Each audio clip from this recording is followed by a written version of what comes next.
ओम शांति। आज 5 अगस्त 2022 आज की साकार मुरली रंगीन बड़े बड़े अक्षरों में पढ़ें, सुने और मंथन करें।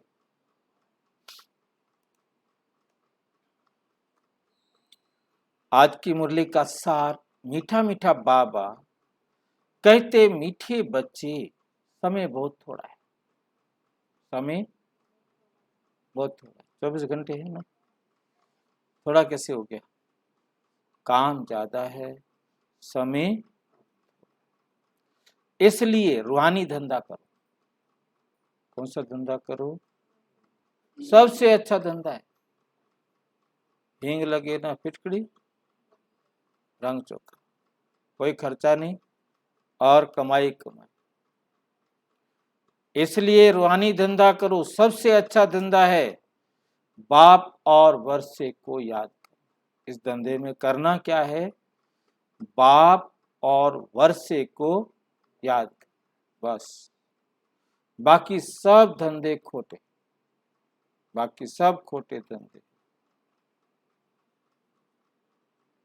प्रश्न, तुम बच्चों के अंदर कौन सी उत्कंठा होनी चाहिए?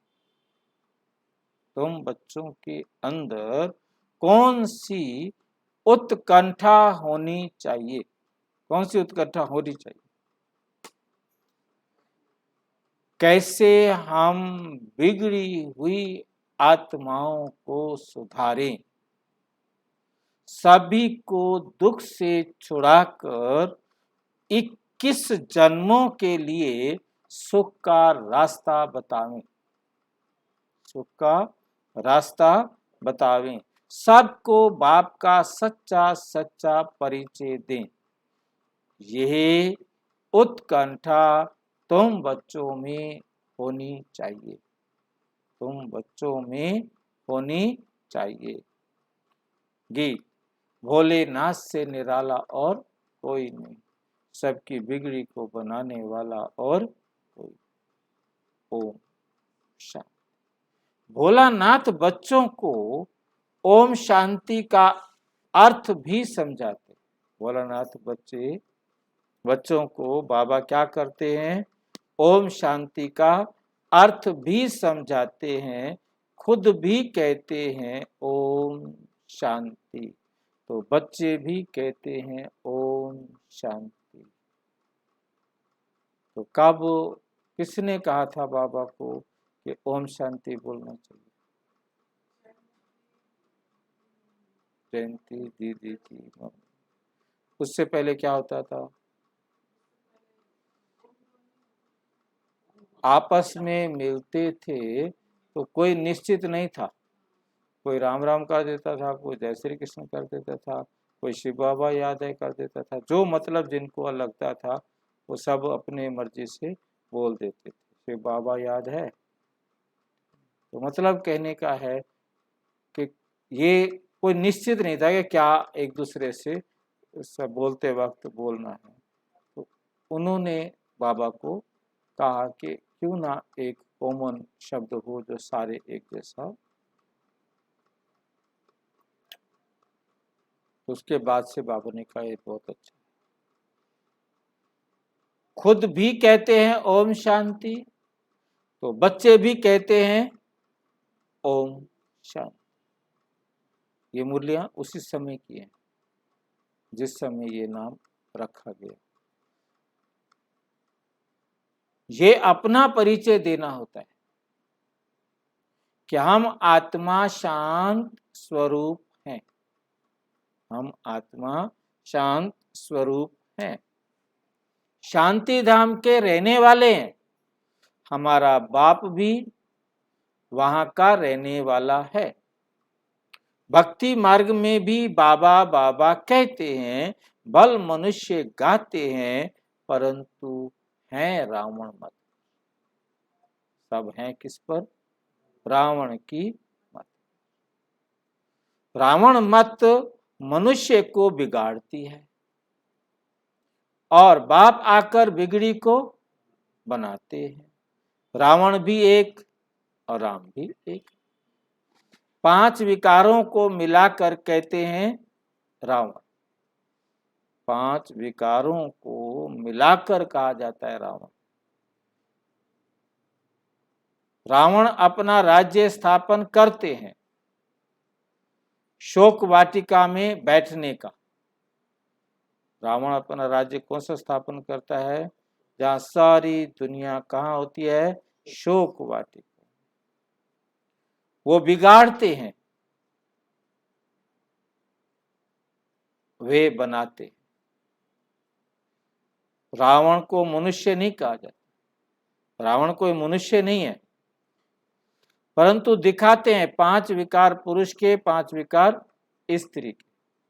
उन्होंने रावण को 5 सिर पुरुष के लगा दिए और 5 सिर स्त्री के। 5 विकार पुरुष में भी हैं और 5 विकार स्त्री में भी। रावण राज्य में दोनों में विकार है। तुम जानते हो 5 विकार हमारे में भी थे। अभी हम श्रीमत पर निर्विकारी बनते जाते हैं, बिगड़ी को सुधार रहे हैं। जैसे बाप सबकी बिगड़ी बनाते हैं, बच्चों में भी यही उत्कंठा हो कि हमने सबकी बिगड़ी को बनाना। कैसे हम उनकी बिगड़ी को बनाएं? सब मनुष्य मात्र 1-2 को बिगाड़ते रहते हैं। बिगड़ी को सुधारने वाला एक ही बाप है। तो जैसे तुम सुधरे हो, वैसे तात लगन लगी रहे कि कैसे जाकर दुखी आत्माओं की सहायता करें। बाप की जो उत्कंठा है, वे सपूत बच्चे ही पूरी कर सकते। सपूत बच्चे ही पूरी कर सकते हैं। बच्चों की बुद्धि में उत्कंठा रहनी चाहिए कि कैसे किसकी बिगड़ी को बनाएं। हमारे मन में हर टाइम ये लगा रहे। मित्र संबंधियों को भी समझाना चाहिए, उनको भी रास्ता बताएं। दुखी जीव आत्माओं को 21 जन्मों के लिए सुखी बनाएं। फिर भी हमारे भाई बहन, कौन है वो? हमारे भाई बहन हैं, बहुत दुखी अशांत है। हम तो बाप से वर्षा ले रहे हैं, तो ख्याल आना चाहिए कि कैसे जाकर किसको समझाएं, कैसे जाकर किसको समझाएं। भाषण करें, घर घर जाएं, मंदिरों में जाएं। घर घर जाओ, मंदिरों में जाओ, जो आपके पास है उसको समझो। बाप मत देते हैं, मंदिरों में बहुत सर्विस कर सकते हो। भक्त बहुत हैं, अंधश्रद्धा से शिव के मंदिर में बहुत जाते हैं। अंदर में कोई ना कोई आश रख कर जाते, अंदर में कोई ना कोई आश रख कर जाते हैं। ये नहीं समझते कि शिव हमारा बाप है। ये नहीं समझते कि शिव हमारा बाप है। उनकी इतनी जो महिमा है, तो जरूर अभी कुछ करके गए होंगे, अभी कुछ करके गए होंगे। शिव के मंदिर में क्यों जाते हैं? अमरनाथ पर यात्रा करने क्यों जाते हैं? ढेर यात्रियों को ब्राह्मण लोग व सन्यासी ले जाते, यात्रा कराने के लिए गाइड बन के या तो ब्राह्मण जाएंगे या सन्यासी, कोई ना कोई गाइड तो बनेगा ही बनेगा। आजकल तो फ्री में दान पुण्य करने वाले अपनी बसें करके घुमाने के लिए ले जाते हैं। ये है भक्ति मार्ग का धंधा। वो कमाई के लिए जाते हैं, ये अपना भाग्य बनाने के लिए कि हम इनको तीर्थ कराएं तो हमारा भाग्य बन जाए। भक्ति मार्ग का धंधा ये है, भक्ति मार्ग का। इससे तो सुधरेंगे नहीं, कितने चारों धाम की यात्राएं कर लो या करा दो, सुधरेंगे? भोलानाथ बाप ही आकर बिगड़ी को बनाते। वे विश्व का रचयिता अथवा मालिक है, लेकिन खुद नहीं बनता है। मालिक तुम बच्चों को बनाते हैं, परंतु वे ऊंच है, उनसे वर्षा मिल रहा है। वो सबसे ऊंच है शिव बाबा, और उनसे हमको क्या मिल रहा है? वर्षा मिल रहा है। तुमको दिल में आना चाहिए कि कैसे हम भाई बहनों को रास्ता बताएं, कैसे समझाएं उनको। किसको दुखी रोगी देखा जाता है तो रहम आता है कि क्या करे जिससे ये ठीक हो जाए। बाप कहते हैं अभी हम तुमको ऐसा सुखी बनाते हैं जो आधा कल्प तुम्हें कोई रोग शोक दुख पीड़ा नहीं, आधा कल्प तक कोई बीमारी आपके पास नहीं आएगी। तो तुम बच्चों को औरों को भी सुखधाम का रास्ता बताना है। तुम्हें सुखधाम का रास्ता मिला है तो तुम औरों को भी बताएं। घाटा होगा कोई? क्यों? वो हिस्सा नहीं लेगा वहां करके, नहीं। हम दूसरों को बताएंगे, नुकसान नहीं होगा हमारा। आप हमारे बाप से प्रॉपर्टी बांट लो, मेरे बाप की जायदाद बांट लो। हाँ जी, हाँ जी। यहाँ बाप अपनी प्रॉपर्टी में से कुछ नहीं देता, सिर्फ हमें हमारे गुण जागृत करने की विधि सिखाता है। जो जितना अपने गुणों को जागृत कर सकेगा, इमर्ज कर सकेगा, उसका अपनी तरफ से कोई कुछ नहीं देता वहां से।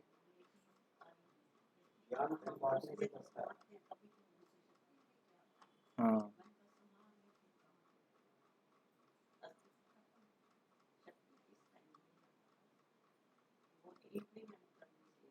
हाँ। तो ये तो भी अभी हमें अब समझ में आ रहा है। हमें अब समझ, उनको समझ में कहाँ से आएगा बेचारों को? उनका तो कोई कसूर है ही नहीं ना। अब ये देखो ना, हम कहते थे बाबा अपने गुण अपनी शक्तियां देता है, और अब हमें समझ में ये आ रहा है कि वो देता कुछ भी नहीं है। वो तो सिर्फ रास्ता दिखाता है, और उस रास्ते पर जो चलते हैं अपने गुणों को जागृत कर लेते हैं। वहां से तो कुछ देता नहीं। वहां से ना तो प्रेम देवे, ना शांति देवे, ना पवित्रता देवे, कुछ तो देता नहीं, सिर्फ आके रास्ता दिखा। हमारा काम क्या है? और क्या है? दिखाना, रास्ता दिखाना है उनको। चले या ना चले, हमने ना खुश होना है ना दुखी होना है। चलेंगे अपने लिए, नहीं चलेंगे अपने। तो ये बात हमें अपनी बुद्धि को बहुत अच्छी तरह से समझाना है कि कोई चलेगा अपने लिए, हमने केवल और केवल रास्ता दिखाना है। यदि इस रास्ते पर चलोगे तो आपके जीवन में सुख आ जाएगा, शांति आ जाएगी, पवित्रता आएगी। वो कोई बाहर से नहीं आएगी।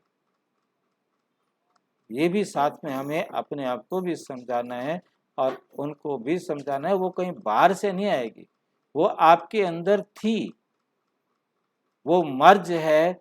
अब आपने उसे इमर्ज करना है। वो सोई हुई थी, उसको जगाना है। जैसे कुंडली जागरण वाले कुंडलियां जागृत करते हैं, यहाँ हमने अपने गुणों को, सीधा गुणों को ही जागृत करना है। हमने कोई कुंडली जागरण नहीं करना, हमने अपने गुणों को जागृत करना। हाँ तो कुंडली जागृत उससे तो कोई मिलना नहीं। हाँ मतलब कुंडलनी शक्ति को हमने जागृत नहीं करना, हमने जागृत करना है अपने गुणों को। और वो कैसे जागृत होते हैं उसकी विधि परमात्मा सिखा रहे।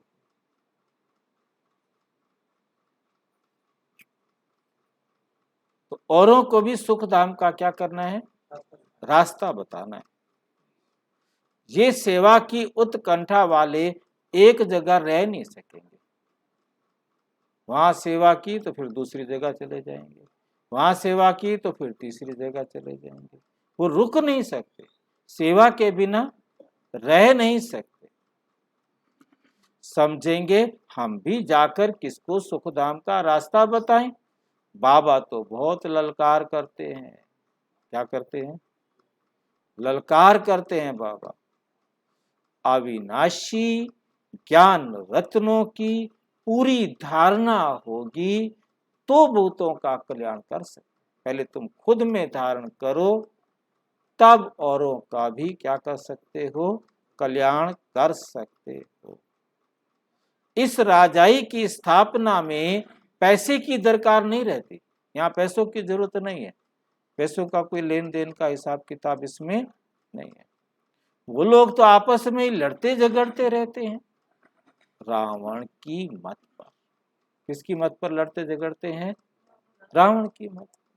रावण की मत में पहला आधार शरीर समझा, बस मेरा तेरा आया और इसी पर लड़ाई शुरू। हम रावण से राज्य छीनते हैं, राम राज्य राम द्वारा ही मिलता है। या राम किसको कहा जा रहा है, शिव बाबा। दशरथ के बेटे राम को नहीं, क्योंकि दुनिया वाले राम सिर्फ एक ही जानते हैं, दशरथ का बेटा राम। तो यहाँ राम शिव बाबा को कहा जा रहा है, क्योंकि उस राम राज्य में तो राम को ही आराम नहीं मिला। उस राम राज्य में राम को ही सारा जीवन आराम नहीं मिला। पैदा होते ही चला गया गुरुजी के साथ ताड़का और असुरों को मारने के लिए। शादी करके आया ही था कि देश निकाला मिल गया, चाहता 14 साल का वनवास मिल गया। और वहां भी भगते भगते 14 साल काट के घर आए तो पत्नी को निकाला दे दिया। वहां भी रावण सीता को ले गया था। आजो आजो, मतलब पूरा कल्प कोई ऐसा समय नहीं है कि जब उनको आराम मिला हो, जब उनको आराम मिला हो।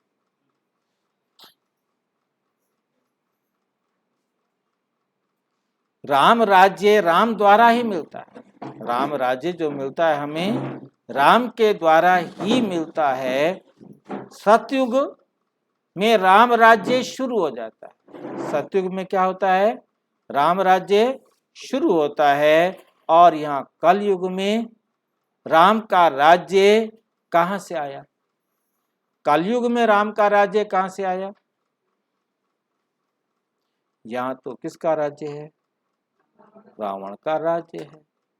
सब दुखी हैं रावण राज्य में, सब दुखी हैं, क्योंकि सब चाहते हैं राम राज्य हो। इसका मतलब राम का राज्य नहीं है तो किसका राज्य है, रावण का राज्य। ये बातें तुम सभी को समझा सकते हो। पहले पहले उन्हें समझाना है जो गरीब है। किनको समझाना है, जो गरीब है। क्यों, बाप गरीब निवाज है। साहूकारों के पास तो धन का नशा है कि हमारे पास तो पैसा है, हमारे पास तो सारे सुख है। तुम्हारे पास सुख नहीं है, तुम जाओ मंदिर में सत्संग में जाओ, भगवान तुमको दे देगा। तो गरीब तो ढूंढ रहे हैं कहाँ से सुख मिले, कहाँ से शांति मिले, और वो लेना चाहते हैं। उनको जरूरत नहीं है, वो समझते हम तो मौज मस्ती में, सुख है, शांति है, सब कुछ है हमारे पास। बाकी बड़े आदमी क्या कहेंगे, हमको फुर्सत, फुर्सत, हम बिजी हैं। समझते हैं हम भारत को स्वर्ग बना रहे हैं, प्लान करते रहते हैं, वो भी प्लान कर रहे हैं, हम ये परिवर्तन कर रहे हैं, ये परिवर्तन कर रहे हैं, सबके जीवन में सुख आ जाएगा। परंतु तुम जानते हो शिव बाबा बिगर कोई स्वर्ग बना नहीं सकता। अभी टाइम बाकी थोड़ा है, राम राज्य स्थापन करने में ढील नहीं करनी है। ढील कौन करेगा?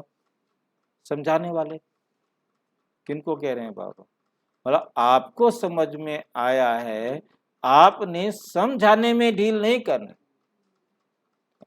रात दिन ऐसा स्कूल देखा, ऐसी ड्यूटी देखी, कैसे सैनिक बनाया है, रात दिन फुरना रहना चाहिए। क्या करें, कैसे करें, कैसे किसको दुख से छुड़ाएं, बच्चों को ये दिल में आना चाहिए, कैसे भाई बहनों को रास्ता बताए। अभी सब रावण की मत पर, सारी दुनिया किसकी मत पे चल रही है? रावण की मत पर चल रही है। बाप तो बाप है, जो बच्चों को आकर वर्षा देते हैं, मनुष्य कोर्ट में जाकर कहते हैं ईश्वर को हाजिर नाजिर जान, जो कहूंगा सच कहूंगा, सच के सिवाय कुछ नहीं कहूंगा। परंतु पता नहीं क्या क्या बोलते रहते हैं, सच भूल ही जाते हैं, परमानेंट भूल जाते हैं, एकदम उसको एक तरफ कर देते हैं। अगर वो हाजिर नाजिर है, वो सर्वव्यापी है, तो फिर प्रार्थना किसकी करते हो? मंदिर में क्या करने जाते हो? मस्जिद में गुरुद्वारे में क्या करने जाते हो? जंगल में कहाँ ढूंढने जाते हो? यदि वो कण कण में है तो तुम्हें उसे बाहर ढूंढने की जरूरत ही क्या है? क्यों ढूंढने जाते हो? उनको कुछ भी पता नहीं है। बाप बार बार समझाते हैं, सबसे पहले किनको समझाओ? अपने मित्र संबंधी, क्योंकि वो सारा दिन बैठकर आपके साथ इधर उधर की कहानियां सुनाते हैं। उनकी कहानियां ना सुन के उनको कौन सी बातें सुनाओ? सत्य ज्ञान की बातें सुनाओ। अपने मित्र संबंधियों को जगाओ कि इस अज्ञान नींद से जागो। तुम बच्चों को बड़ा मीठा बनना है, क्रोध का अंश भी ना हो, जरा सा भी क्रोध का जरा सा भी अंश ना हो। क्रोध कब आता है? जब भय लगता है।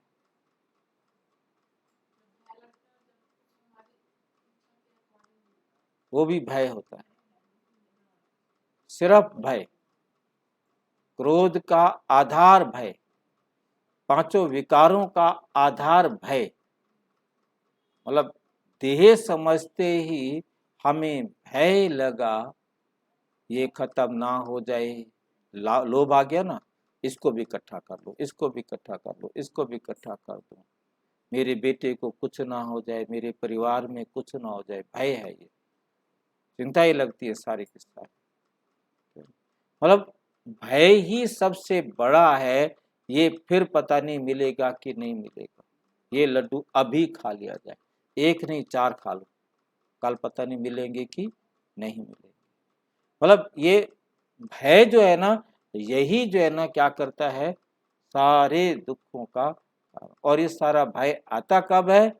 जब हम अपने को देह समझते, मेरी बेइज्जती हो जाएगी, मेरा कहा नहीं मानेंगे तो मेरा क्या रहा, मेरी इच्छा के अनुसार नहीं किया तो भी गलत है, क्योंकि मेरी तो वैल्यू खत्म हो गई, मेरा कहना ही नहीं मानते, मैं बड़ा हूँ, तो भी भय है, बेइज्जती का भय, मान शान खोने का भय। क्रोध का अंश भी ना हो, परंतु सब बच्चे तो ऐसे बन नहीं सकते। बहुत बच्चे हैं जिनको माया एकदम नाक से पकड़ती है। माया नाक से क्यों पकड़ती है? इसको कुछ और पकड़ने के लिए नहीं मिलता। हाँ, नाक, इज्जत, मान, प्रतिष्ठा, मतलब इससे मेरी इज्जत होनी है, इसको अहंकार भी कहेंगे। नाक ऊंची करना मतलब अहंकार, क्योंकि अहंकारी का सिर हमेशा क्या होता है, और झूठा अहंकार सबसे बड़ा कारण क्या है, हमें क्या है, झूठा अहंकार, क्योंकि हमने अपने आप को देह समझ रखा है। मैं बड़ा विद्वान हूँ, मैं बड़ा शक्तिशाली हूँ, मैं बड़ा सुंदर हूँ, कुछ ना कुछ विशेषता अपनी लेकर उनको क्या है, अहंकार, और माया वहीं से पकड़ती है। देखा तेरी बेइज्जती होती है, इधर आ तेरी इज्जत होगी। बस कितना भी समझाओ तो भी सुनते ही। हम ब्रह्मा कुमारियों के पास क्यों जाएं? बाप भी समझाते हैं, शायद टाइम लगेगा, शायद टाइम लगेगा, जब सब अच्छी रीति बाप की सर्विस में लग जाए। शौक भी तो चाहिए ना, सब लग जाए बाबा की सेवा में। मतलब ये कितनी वंडरफुल बात है ना, सबको सेवा पर लगाना है और लगना है। आप कहते शौक भी चाहिए ना, तो आकर कहें बाबा हमको सर्विस पर भेजो। बाबा को जाकर कहे ना, बाबा हमको सर्विस पर भेजो, हम जाकर औरों को कल्याण करें। वो तो बोलते ही नहीं है बाबा को। बच्चे जाकर बाबा को कहते नहीं है हम सेवा करें। बच्चों का धंधा ही है सच्ची गीता सुनाना। झूठी गीता भी होती है क्या? जो दुनिया में कृष्ण वाली गीता है वो झूठी गीता है। उसमें आटे में नमक जितना सच, आटे में नमक जितना सच, बाकी सारा उसका बाद के लेखकों ने महाभारत लिखने के बाद अनेक बातें ऐसी जोड़ दी, वो सच भी क्या बन गया है, झूठ।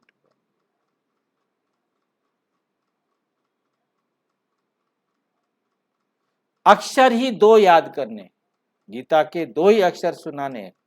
कौन से अक्षर सुनाने हैं वो? अलफ और बे।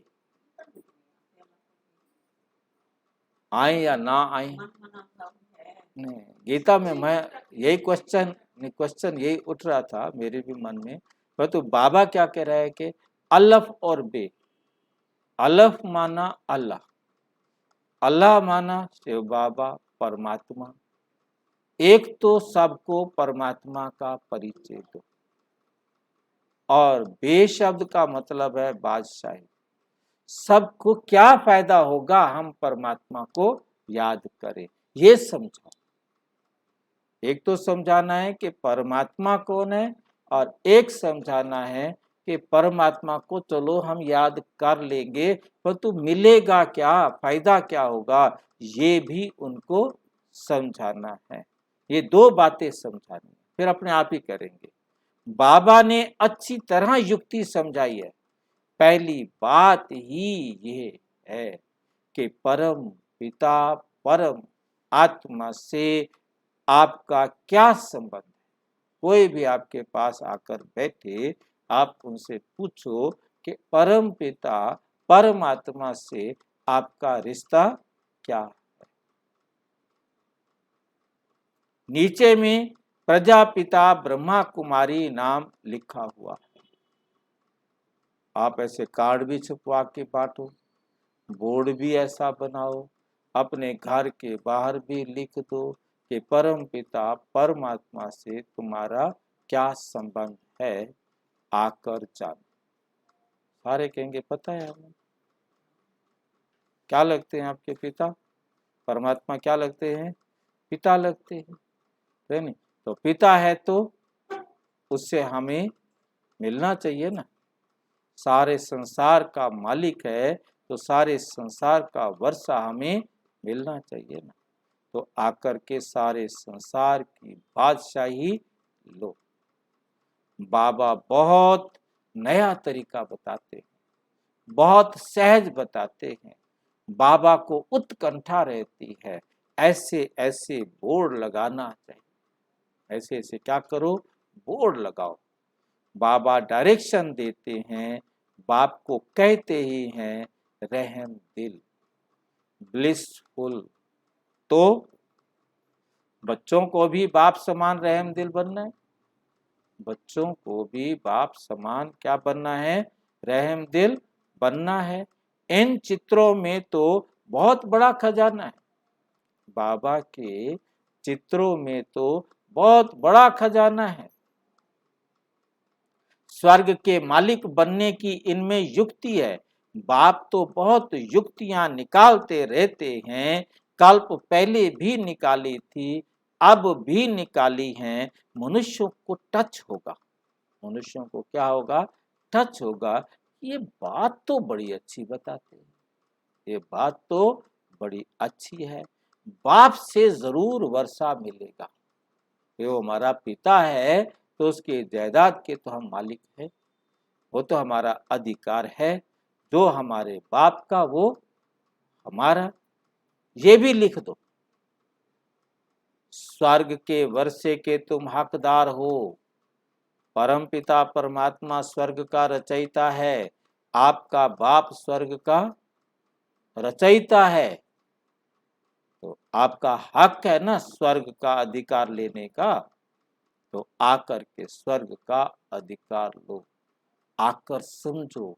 बहुत सहज बात है, सिर्फ बोर्ड बनाकर अच्छी अच्छी जगह पर लगाना। 10-20 स्थानों पर तो बोर्ड लगाओ, ठीक है। जगह है कोई ऐसी लगाने वाली, लगाओ। जगह ढूंढो और लगाओ।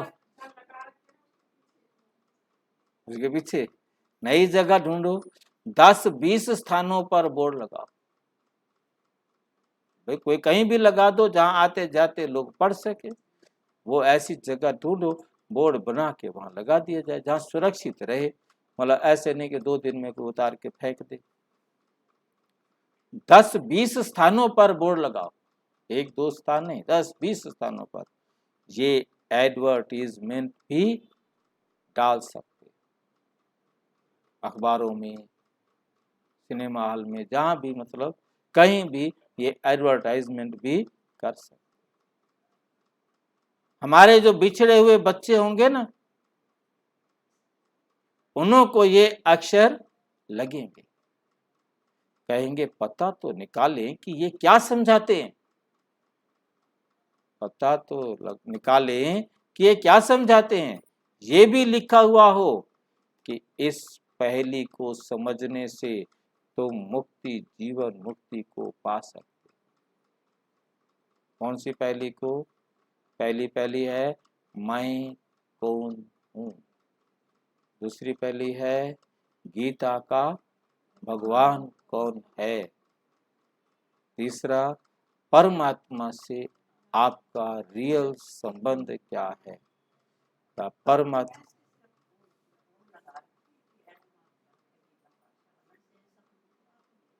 नहीं लिखवा रखा ना, तभी तो बाबा कह रहा है लिखवा रखा हो, थोड़ा कहता।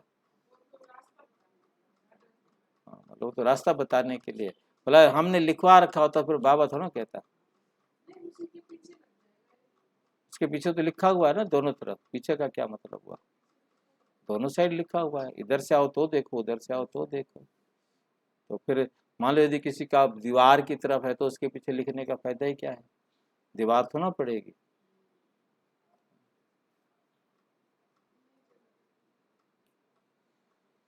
एक सेकंड में क्या मिल सकती है, मुक्ति, जीवन मुक्ति मिल सकती। और क्या मिल सकता है एक सेकंड में, 21 जन्मों के लिए हेल्दी, वेल्दी और हैप्पी बनेंगे। हेल्दी, वेल्दी और हैप्पी बनेंगे। ऐसे ऐसे स्लोगन, ऐसी ऐसी बातें सोचो, लिखो, ताकि कोई आत्मा को, अगर अपनी जीवन बनानी है तो, बाबा कोई मतलब नहीं है इससे, अगर अपनी जीवन बनानी है तो सर्विस करो। नहीं तो आओ मुरली सुनो और घर चले जाओ, आराम से बैठे, है ना। यही कहना चाह रहा होगा। डांट डांट डांट लगा रहा होगा आज, प्यार तो आ ही नहीं रहा होगा, है ना। हाँ जी, हाँ यही कर रहे हैं, इसीलिए बाबा कह रहे कि ना सर्विस करो यदि जीवन बनानी है, बिना सर्विस किए जीवन बनेगी नहीं।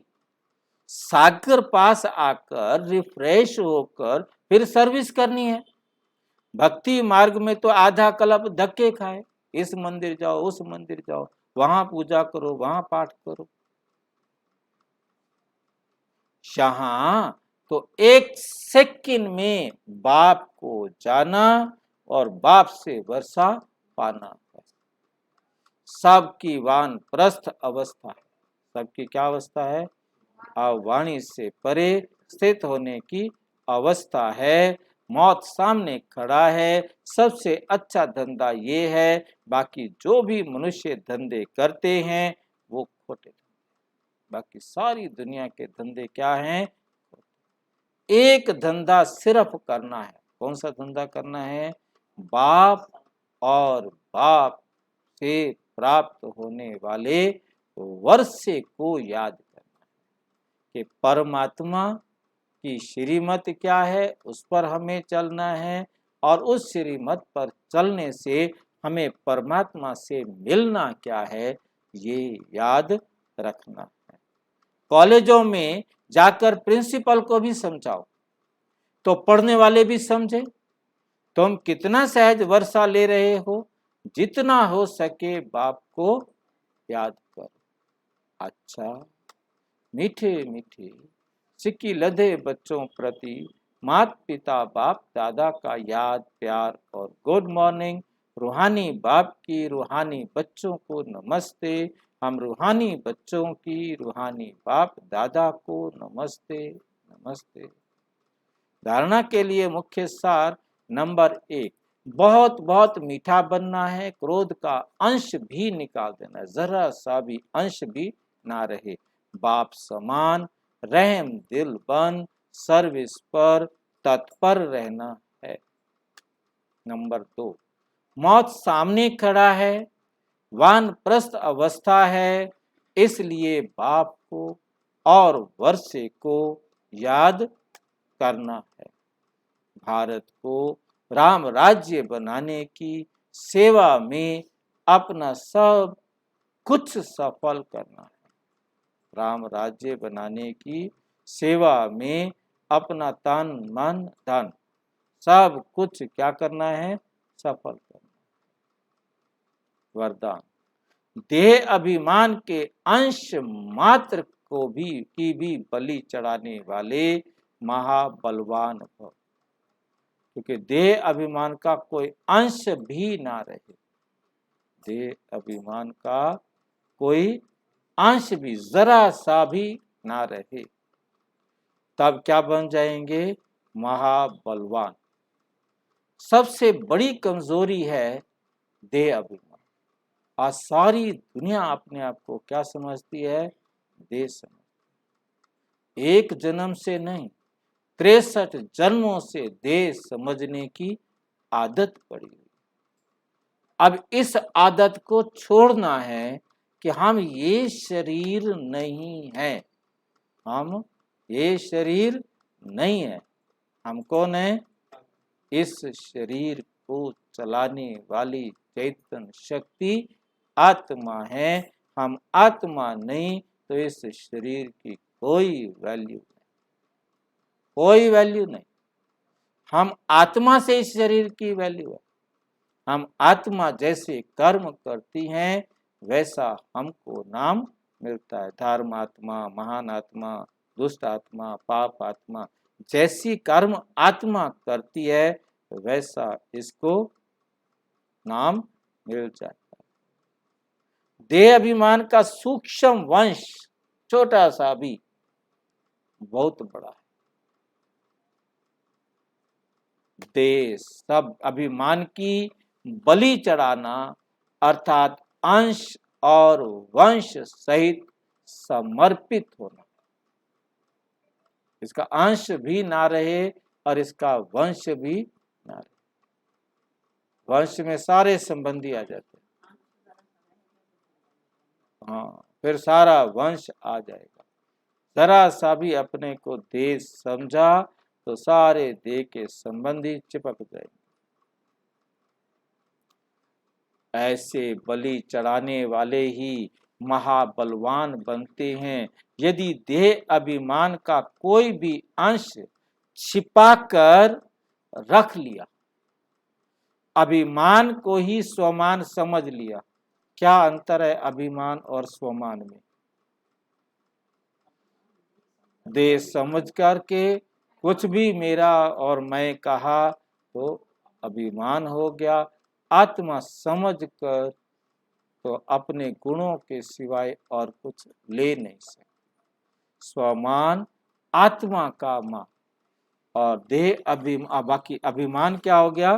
देह का, देह के आधार पर शारीरिक गुण, शारीरिक विशेषताओं को अपना समझना, ये अभिमान कहलाएगा। और आत्मा के गुणों से अपनी पहचान देना या पहचान की स्मृति में रहना स्वमान। देह अभिमान में अल्पकाल की विजय भल दिखाई देगी, लेकिन बहुत काल की हार समाई हुई है, नुकसान बहुत है। देह समझकर अपने आप को कोई कर्म किया तो नुकसान बहुत है। स्लोगन, इच्छा नहीं थी लेकिन अच्छा लग गया, अच्छा लग गया, ये भी जीवन बंधन। इच्छा नहीं थी तो अब अच्छा लग रहा है, इच्छा हो गई। इच्छा नहीं थी, अच्छा लगा, इच्छा है ना, ये भी तो इच्छा है ना कि अच्छा लगा है। मातेश्वरी जी के अनमोल महावाक्य, यह अविनाशी ज्ञान परमात्म ज्ञान है जो हम सुन रहे हैं। ये अविनाशी ज्ञान किसका है? परमात्म ज्ञान है, हमारा ज्ञान ये नहीं है। इस अविनाशी ज्ञान को परमात्म ज्ञान कहते हैं। इस ज्ञान का मतलब है जीते जी मर जाना, जीते जी मर जाना। इसलिए कोटों में कोई विरला या ज्ञान लेने के लिए हिम्मत रखे। करोड़ों में से कोई आकर ये ज्ञान ले सकते हैं, सब नहीं ले सकते, क्योंकि मरना उनके बस की बात नहीं। और यहाँ तो आते ही पहले मरना पड़ेगा। आप मर गए हो, मरे हो कि नहीं मरे? अभी सोच रहे मरे, क्योंकि अभी पूरे मरे नहीं। मर जाएंगे तो कैसे पता लगेगा मैं मर गया? हाँ भाई, मर जाएंगे तो कैसे पता लगेगा कि हम मर गए? नहीं बताया कभी दुर्गेश भाई, कैसे पता लगेगा कि मैं मर गया?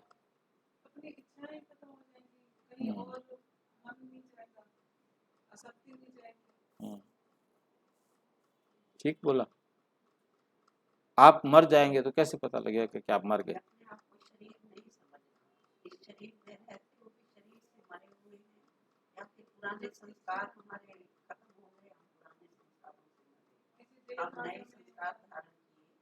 कोई देह का संबंधी भी याद ना आए, पुराना कोई संस्कार देह का याद ना आए, क्योंकि जब हम मर गए तो पुराने सब रिश्ते खत्म, पुराने सारे संस्कार भी खत्म। हम मर गए, मर गए तो कोई रिश्तेदार नहीं रहा, कोई संस्कार नहीं रहा। अब उनके साथ रहना है, परंतु समझना है कि ये भी परमात्मा के बच्चे हैं, ये भी परमात्मा के बच्चे हैं। जैसे बाहर वाले हैं ऐसे ये अंदर वाले। इनका कार्मिक अकाउंट अंदर रहने का है, उनका कार्मिक अकाउंट बाहर रहने का है। मेरे लिए अंदर बाहर दोनों बराबर, मेरे लिए कोई फर्क दिखाई ना। जहां फर्क दिखाई दिया तो वहां अभी हम मरे, वहां अभी हम मरे। कोटों में कोई विरला, इसलिए करोड़ों में भी कोई विरला ये ज्ञान लेने की हिम्मत रखता है। फिर उनमें से भी कोई ज्ञान लेते, कोटों में कोई और कोयों में भी कोई। ये तो हम जानते हैं, ये ज्ञान प्रैक्टिकल जीवन बनाता है। ये ज्ञान क्या करता है? प्रैक्टिकल जीवन बनाता है, स्वर्ग के लायक बनाता है, तभी तो स्वर्ग में जाएंगे। अब जो स्वर्ग के लायक अभी बनेगा नहीं, तो वो स्वर्ग में फिर जाएगा कैसे? जाएगा कैसे? स्वर्ग में जाना है तो स्वर्ग के लायक बनना पड़ेगा। हम जो सुनते हैं वो प्रैक्टिकल में बनते हैं। ऐसा ज्ञान कोई साधु संत महात्मा विद्वान दे नहीं, कोई नहीं दे सकता ऐसा ज्ञान। वो लोग ऐसे नहीं कहेंगे मन मना भव। अब ये फरमान सिर्फ परम पिता परमात्मा ही आकर कर सकते हैं। मन मना भव का अर्थ है मेरे साथ योग लगाओ, मेरे को याद करो, अर्थात मेरी श्रीमत अपने मन को बैठकर मनाओ और फिर वो बन जाओ जो बाबा चाहते। अगर मेरे साथ योग लगाएंगे तो मैं तुम्हें पापों से मुक्त कर वैकुंठ की बादशाही दूंगा। मेरी श्रीमत पर चलेंगे, मेरी डायरेक्शन पर चलेंगे तो पापों से मुक्त हो जाएंगे और वैकुंठ की बादशाही मिलेगी। वहां तुम चलकर राज्य करेंगे।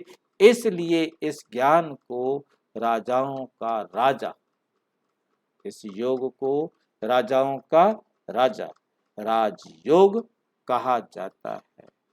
अब ये ज्ञान लेना है बहुत महंगा सौदा।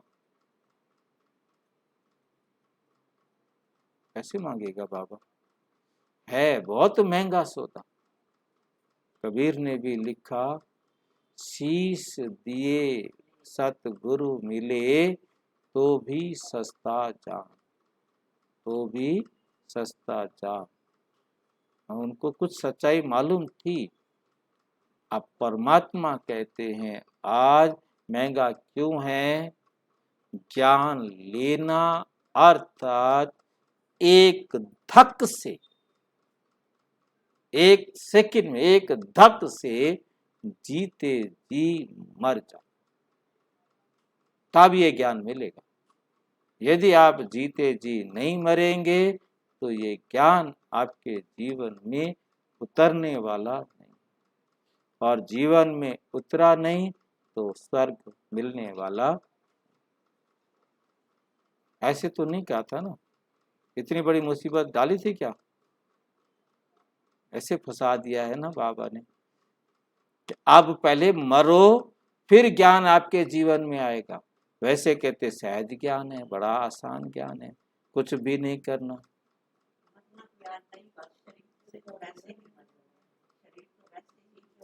सिर्फ बुद्धि से मरना है, बाकी कोई हमने शरीर को नहीं मारना। हमने समझ लेना है मैं आत्मा हूँ और परमात्मा की संतान हूँ, और सारी आत्माएं भी परमात्मा की संतान हैं। और मेरे इस नए रिश्ते से सबके साथ व्यवहार में आओ, पुराने रिश्ते भूल जाओ, क्योंकि पुराने रिश्ते ही दुख का कारण है। रहना उनके साथ है, वो जो मर्जी करें, सुख देवे उनका भला, दुख देवे उनका भला, परंतु हमने उनको वो देना है जो हमको चाहिए, जो हमको, वो उनकी मर्जी जो देवे। सुख दे देवे तो भी भला ठीक है, हमने कभी रोटी बना के खिलाई होगी, उन्होंने भी खिला दी। नहीं बना के खिलाई तो नहीं खिलाई, खत्म बात। ना दुखी होने की जरूरत है और ना खुश होने की जरूरत। अब उनको वो दो जो आपको चाहिए, सिरदर्दी खत्म। सिंपल है, ये मरना है।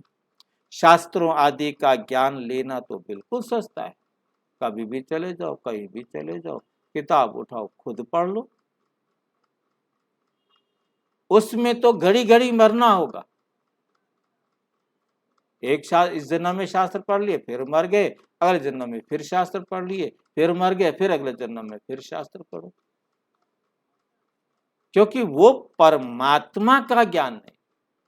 शास्त्रों में परमात्मा का ज्ञान नहीं, इसलिए बाबा कहते हैं वो अब करो, फिर ये व्यापार नहीं रहेगा।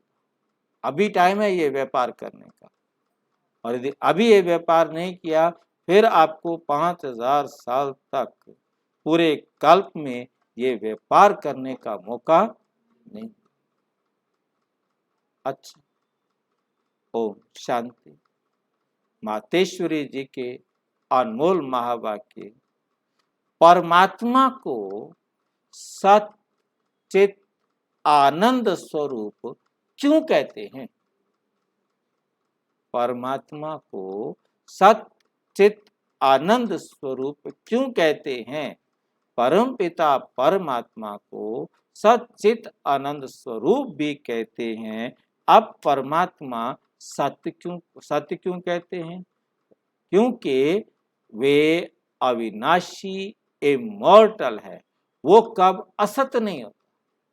परमात्मा कभी भी झूठ के संपर्क में नहीं आता। झूठ के संपर्क में आए तो असत भी हो, क्योंकि वे अविनाशी इमॉर्टल है। वो कब असत नहीं होता, वो अजर अमर है। असत क्या होता है? जो खत्म हो गया, कल नहीं है, क्योंकि हाँ, जो जिसका विनाश हो वो असत, जो है और खत्म हो जाए वो असत है। जो था, है और रहेगा वो सत्य है, वो शाश्वत है। क्योंकि ये अविनाशी इमॉर्टल है, वो कब असत नहीं होता, अजर अमर है। और परमात्मा को चैतन्य स्वरूप भी कहते हैं। चैतन्य का अर्थ क्या है? परमात्मा भी मन बुद्धि सहित है, तो चैतन्य है, तो चैतन्य है। उनको नॉलेजफुल पीसफुल कहते हैं। वो ज्ञान और योग सिखला रहे हैं, इसलिए परमात्मा को चैतन्य भी कहते हैं। भल वो अजन्मा भी है, वे हम आत्माओं के माफिक शरीर धारण नहीं करता। परमात्मा को भी ये नॉलेज और शांति देने के लिए ब्रह्मा तन का लोन लेना पड़ता है। हमें ये ज्ञान देने के लिए, ये पढ़ाने के लिए, सातों गुण देने के लिए या सातों गुण लेने की विधि सिखाने के लिए इस ब्रह्मा के तन का आधार लेना पड़ता है। तो वो जब चैतन्य है तभी तो मुख द्वारा हमें ज्ञान योग सिखला रहे, और फिर परमात्मा को सत्य चित आनंद स्वरूप भी कहते हैं। तो ये सब गुण परमात्मा में भरे हुए हैं। ये सारे गुण परमात्मा में भरे हुए हैं। इसलिए परमात्मा को सुख दुख से न्यारा कहते हैं। सुख दुख से न्यारा कहते हैं। हम ऐसे नहीं कहेंगे कि परमात्मा कोई दुख दाता है। परमात्मा कोई दुख दाता है, हम ऐसे नहीं कहेंगे। क्या कहते हैं? दुख हरता सुख करता। क्योंकि परमात्मा तो सबके दुखों को दूर करके सुख देने वाला है, वो सदा सुख और आनंद का भंडार है। जब उसके गुण ही सुख आनंद देने वाले हैं तो फिर हम आत्माओं को वो दुख कैसे दे सकता है। अच्छा, ओम शांति। मातेश्वरी जी के अनमोल महावाक्य अनादि बना बनाया सृष्टि ड्रामा परमात्मा चला रहा है। अनादि बना बनाया सृष्टि ड्रामा परमात्मा चला रहा है। बहुत मनुष्य ऐसे समझ बैठे हैं कि ये जो अनादि बना बनाया सृष्टि ड्रामा चल रहा है वो सारा परमात्मा चला रहा है। इसलिए वो कहते हैं कि मनुष्य के कुछ नहीं हाथ, सब कुछ कौन कर रहा है? परमात्मा कर रहा है। करन करावन हार स्वामी, वो सब कुछ करता है, सब कुछ परमात्मा ही करता है। उसकी मर्जी के बिना तो पत्ता भी नहीं हिलता है। फिर बाबा क्या कहते हैं? मेरा ये पत्ते हिलाने वाला काम है क्या? मेरे को और कोई काम नहीं मिला। अब ऐसी बुद्धि वालों को कौन सी बुद्धि कहा जाएगा? पहले पहले उनको ये समझाना जरूर है कि ये वर्ल्ड ड्रामा अनादि बना बनाया है। ये सृष्टि का खेल ऑटोमेटिक चलता रहता है, ऑटोमेटिक चलता रहता है। साथ साथ ये भी कहते हैं कि ये सब कुछ परमात्मा ही करता है। ये जो परमात्मा को करन करावन हार कहते हैं, वे नाम फिर कौन सी हस्ती के ऊपर पड़ा? अब इन बातों को समझाना है, समझना है। पहले तो ये समझना है कि ये जो सृष्टि का अनादि नियम है वो तो बना बनाया है। इस संसार का जो अनादि नियम है वो तो बना बनाया है। जैसे परमात्मा अनादि है वैसे ये सृष्टि का चक्र भी आदि से लेकर अंत तक अनादि और अविनाशी बना बनाया। ये चक्र 5000 साल का है, परंतु कब बना था उसका पता नहीं, और कब तक चलेगा उसका पता। जैसे बीज में अंडरस्टूड वृक्ष का ज्ञान है, बीज के अंदर पेड़ बनाने वाला गुण है ना, और वृक्ष जब खत्म होता है तो अपने खत्म होने से पहले वो बीज भी बनाकर जाता है। दोनों कंबाइंड है, दोनों अविनाशी हैं। बाकी बीज का क्या काम है? बीज बोना, झाड़ निकलना। अगर बीज ना बोया जाए तो वृक्ष उत्पन्न नहीं होता। तो परमात्मा भी स्वयं इस सारी सृष्टि का बीज रूप है और परमात्मा का पार्ट है बीज बोना। परम आत्मा ही कहते हैं मैं परमात्मा हूं, तुम तब जब बीज बोता। लाइन ध्यान नोट करने वाली है। मैं परम आत्मा हूं ही तब जब बीज बोता हूं, जब मैं बीज बोता हूं। नहीं तो बीज और वृक्ष अनादि हैं। अगर बीज ना बोया जाए तो वृक्ष कैसे निकलेगा? मेरा नाम परमात्मा ही तब है जब मेरा परम कार्य है, क्योंकि ये कार्य मैं करता हूं। सारी सृष्टि का परम कार्य है बीज बोना। मैं ही सारी सृष्टि का बीज हूं और आकर मैं इस बीज को बोता। कलम लगाते हैं ना, बीज बोना है, संस्कार दिया, कलम लगाई, मतलब आज बाबा क्या कहते हैं, वो कलम कहाँ कहा जाता है कि पिछले सृष्टि की कलम को लगाया, परंतु उस कलम को लगाने का भी बीज संकल्प है। तो शिव बाबा वैसे तो कोई हाथ पैर कुछ है ही नहीं, उसका जो कार्य है वो संकल्प है। मेरी सृष्टि वही है जो मैं खुद पाठधारी बन बीज बोता हूँ। मैं खुद भी पाठधारी बनता हूँ, प्रिंसिपल एक्टर बनता हूँ और बीज बोता हूँ। सृष्टि की आदि भी करता हूँ और अंत भी करता हूँ। मैं कर्णधारी बन बीज बोता हूँ, आदि अंत करता हूँ।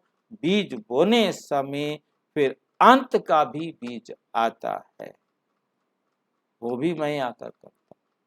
फिर सारा झाड़ बीज की ताकत पकड़ लेता है। बीज का मतलब है रचना करना, फिर उनका अंत करना। बीज के दोनों काम है, रचना भी करना और अंत भी करना। मतलब बीज जब बनता है तो वो झाड़ के सारे गुणों को अपने में क्या करता है, समा लेता है। पुरानी सृष्टि का अंत करना, नई सृष्टि की आदि करना, इसको ही कहते हैं परमात्मा सब कुछ करता है। ये है परमात्मा का परम कर्तव्य। अच्छा, ओम शांति। और विस्तार से जानने के लिए विश्व में 140 देशों में प्रजापिता ब्रह्मा कुमारी ईश्वरीय विश्वविद्यालय के किसी भी सेवा केंद्र पर संपर्क करें, या कोई प्रश्न है तो 9213106986 पर केवल टेलीग्राम करें। 9650692270 पर केवल व्हाट्सएप करें, फोन नहीं। ओम शांति।